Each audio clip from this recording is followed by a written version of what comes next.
ಈಗೆಲ್ಲ ಹಾಗೆ ಶಂಕರ ಪರಂಪರೆಯಲ್ಲಿ ನೇರ ಸನ್ಯಾಸ ಗ್ರಹಣ ಅಂತ ಹೇಳಿದ್ರೆ ಹಂತ ಹಂತವಾಗಿ ಮಾಡತಕ್ಕಂಥದ್ದು. ಗೃಹಸ್ಥಾಶ್ರಮ, ವಾನಪ್ರಸ್ಥ, ನಂತರ ಸನ್ಯಾಸ ಗ್ರಹಣ ಅಂತ.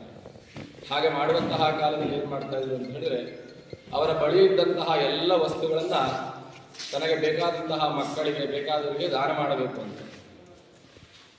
ಏನು ಲೋಹದ ಪಾತ್ರೆಗಳಾಗಿದ್ದರೆ, ಲೋಹದ ವಸ್ತುಗಳಾಗಿದ್ದರೆ ಅದನ್ನೆಲ್ಲ ಯಾರ್ಯಾರು ಎಷ್ಟೆಷ್ಟು ಕೊಡಬೇಕು ಅಂತ ಹೇಳಿ ನಿರ್ಣಯ ಮಾಡಿ ಅದನ್ನು ಅವ್ರಿಗೆ ಹಂಚಿಬಿಡಬೇಕು. ಮರದ ವಸ್ತುಗಳೆಲ್ಲ ಏನಿದೆಯೋ ಅದೆಲ್ಲ ಸುಟ್ಟು ಹಾಕಿ ನಂತರ ಹೇಳ್ತಕ್ಕಂತಹದ್ದು ಸರ್ವೇ ಭವಂತು ವೇದಾಧ್ಯಾಯ, ಎಲ್ಲ ಚೆನ್ನಾಗಿ ವೇದಾಧ್ಯಾಯ ಇದ್ರಲ್ಲಿ ಹಾಗೆ ಹಾಗಾಗಿ ಹೇಳೋದು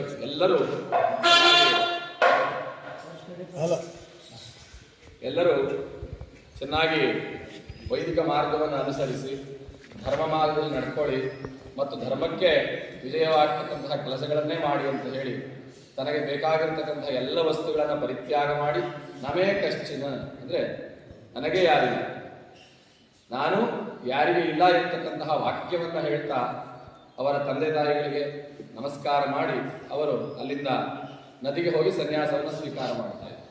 ಅಂತಹ ಸಂದರ್ಭ ಈಗ ಒದಗಿ ಬಂದಿದೆ.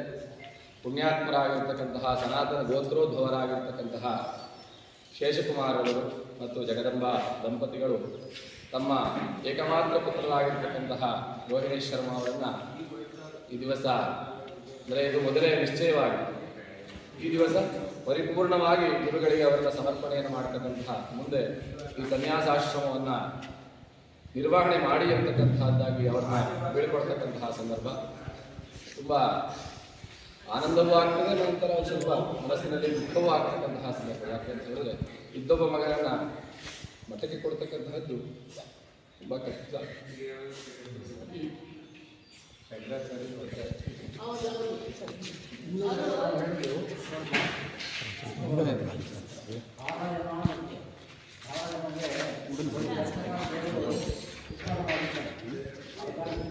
ಹಾಗಾಗಿ ಶಂಕರ ಪರಂಪರೆಯಲ್ಲಿ ಬಂದಾಗ ಶಂಕರಾಚಾರ್ಯರು ಒಬ್ಬರು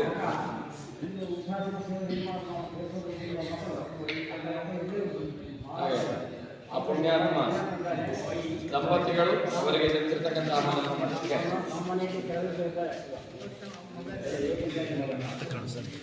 ಹಾಗಾಗಿ